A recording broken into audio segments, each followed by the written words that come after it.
Hey guys, welcome back to the Tiny Cabin in the Woods, episode 5, I think. Anyway, got lots to do today. I'm going to finish up the Tyvek. I just put up some blocking up on my gable ends so that my sheets had something to screw to, and we can finish up the Tyvek. I started the Tyvek already. Actually, my wife came out and helped me, and we got most of the Tyvek on except for the upper part of the gables. And then I have floor joists to put in. So it's a beautiful morning, slight overcast with the sun. Hopefully you can see that. But I'll show you what we got going on. You can see we got the Tyvek up for the most part. Here's the gable ends I still have to do. Here's the blocking I had to do up here, just on the upper eave sections, so that when I put my steel panels up there, that's another thing I decided to do, is go with steel panels. It's going to be a lot cheaper than going with wood. It's going to be about $150 cheaper, believe it or not, to go with steel rather than wood, because wood's just so expensive right now. But anyway, got the blocking up on both sides, all the way up the eaves. This side's finished and that side's finished, so I could go ahead and finish my Tyvek, get that taped off. We got all our windows cut out. The Tyvek anyway, cut out for the windows. Got the door cut out, those two windows. You can see in there, I got that blocking done up there. And then here we got all our floor joists. So ready to put those in there. Yeah, so we're just gonna get at it and see how it goes. I know it would have been there's a whole lot of different ways to go about doing this, and the easiest way, when I started, nothing wrong with my foundation. The foundation's fine, but to build the entire subfloor, you know, go on top there with your floor joists, put your plywood on top of that, and then build on top from there. But you know, I'm using what I have, and I had these 6x6 rough sawn timbers inside the barn, and I just wanted to utilize them. So this ended up being the way that I went about building this cabin. So it is a little backwards as far as not having the floor finished and all that, but like I said, I'm using lumber, a lot of the lumber of, you know, what I had on hand. So I'm just trying to use it without having to spend the outrageous amounts of money that they're charging right now for lumber. So that's why I'm going about doing it this way, instead of doing your traditional way as far as building your entire subfloor, putting your plywood down on there, and then building stick frame going up from there. Or I could have even built the whole subfloor and then put my posts on top of that. But I was hoping that the prices would come down as far as when I go to buy plywood. So I only need 6 sheets of, I'm going to buy 3/4 inch treated plywood, but right now it's $35 to $40 a sheet. So I'm hoping that comes down. That's why I've been waiting on the floor. So anyway, that's why I'm going about the way I am. I mean, it's working out good. So all right, anyway, we're going to get the Tyvek up there, and then we're going to put our floor joists in, and that's probably it for the day. Because I got all the blocking finished. Yep, that'll probably be it. So stick with me and we'll try and get some work done.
checking all your long timbers. Actually, any timber has a crown to it, so it's hard to tell on these things. But you always want to find your crown. And you want to have your crown, whether it be rafters, floor joists, whatever it is. You always want your crown up or crown out. So that's what I just did right there.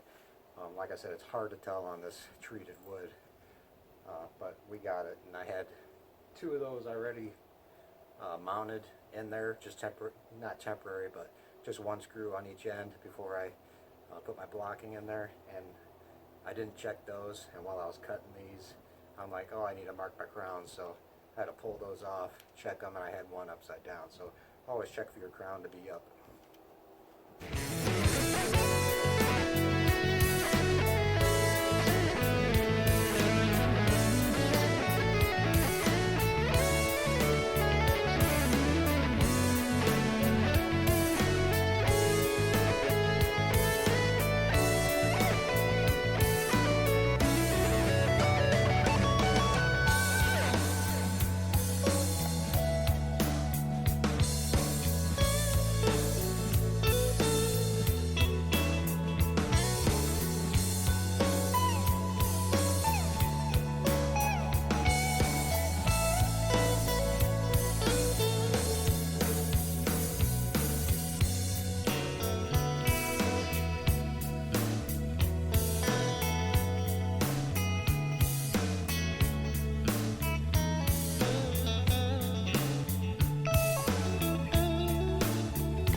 I'm also going to block those. You can probably see it better over here. So right along here I'm going to have a block that goes across between these, and then it's going to screw into the 6x6s. But yeah, it's coming along. Got all the floor joists in, so I'm happy about that. And next thing I got to do is I got to do the Tyvek up here and the Tyvek up here. So I had to call it quits. Sorry about that. I had to call it quits. Pretty much my batteries went dead on my saw. So, but yeah, floor joists are all in. Just got to do a few blockings here and there. But yeah, that's about it. We'll get Tyvek up and get that stapled in and clean up, and that'll be it.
Alright guys, we're going to call it quits for today. We got a lot done. I got the Tyvek up on this one side. Still got to do the other side yet, but I could get that another time.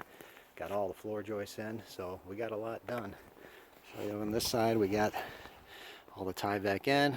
It's all taped up, which is good. I got to trim this up here by the J channel, but that's no big deal. I'll get that another time.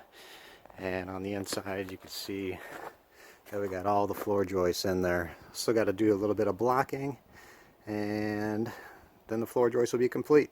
So yeah, still got to Tyvek that side, but it's coming along pretty good. So thanks again guys for watching the videos. Give me a thumbs up, like it. If you're a first time watcher to the channel, subscribe to my channel. And that's it. We're going to call it quits for the tiny cabin in the woods build. And yeah, we got a lot done. Only out here about 4 hours, but yeah, we got quite a bit finished. So I'm pretty happy with it. So give me a thumbs up, like it, subscribe it, and until next time, I'll catch you on the next video.